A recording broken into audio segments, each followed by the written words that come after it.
काशिफ अपनी सौतेली माँ के जुल्म और सितम और डांट डपट से तंग आ गया था। उसने एक बड़ा फैसला किया और रात होने का इंतजार करने लगा। आखिर शाम ढल गई और रात के अंधेरे ने सब चीजों को अपनी लपेट में ले लिया। काशिफ ने घर को हसरत भरी निगाहों से देखा और अपने जमाशुदा रुपए जेब में डाले और घर से निकल गया। इसके कदम खुद ब खुद स्टेशन की तरफ बढ़ने लगे। वो कराची जाना चाहता था। उसने स्टेशन पहुंचकर कराची का टिकट लिया। थोड़ी देर बाद रेलगाड़ी आ गई तो वो इसमें बैठ गया। जिस सीट पर वो बैठा था उसके बराबर वाली सीट पर एक बुजुर्ग बैठे थे। काशिफ चूंकि अभी 11 साल का था, इसलिए बुजुर्ग हैरान हुए कि ये छोटा सा बच्चा अकेला कहाँ जाना चाहता है। उन्होंने काशिफ से पूछा कि बेटा तुम कहाँ जा रहे हो। जारी है। काशिफ के साथ कभी किसी ने इतनी नरमी से बात नहीं की थी। काशिफ ने जवाब दिया कि मैं कराची जाना चाहता हूँ। लेकिन कराची किसके पास जा रहे हो? काशिफ ने जवाब दिया कि मामू के पास जा रहा हूँ। काशिफ ने झूठ बोला लेकिन वो घबरा गया था। बुजुर्ग काशिफ की घबराहट से जान गए थे कि ये लड़का झूठ बोल रहा है।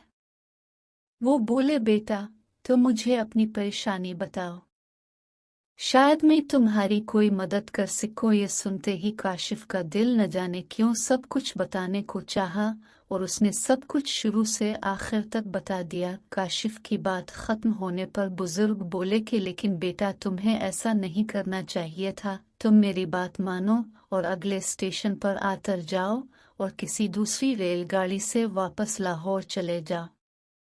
फिर तुम्हारे घर वाले तुम्हारे ऊपर जितनी भी सख्तियां करें तुम उनके साथ हसन सलूक से पेश आओ और मेहनत करना। अगर तुमने मेरी नसीहत पर अमल किया तो तुम एक दिन बड़े आदमी बन जाओगे और अगर तुम घर वापस न गए तो तुम गलत लोगों के हत्थे चढ़ जाओगे और तुम्हारी जिंदगी बर्बाद हो जाएगी।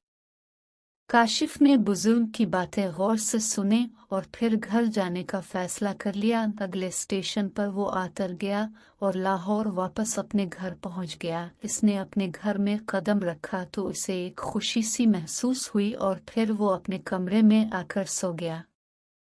सुबह हुई तो इसने बड़ी मेहनत से अपना काम करना शुरू कर दिया। अगर उसे मार पड़ती तो खुशी से सह लेता था।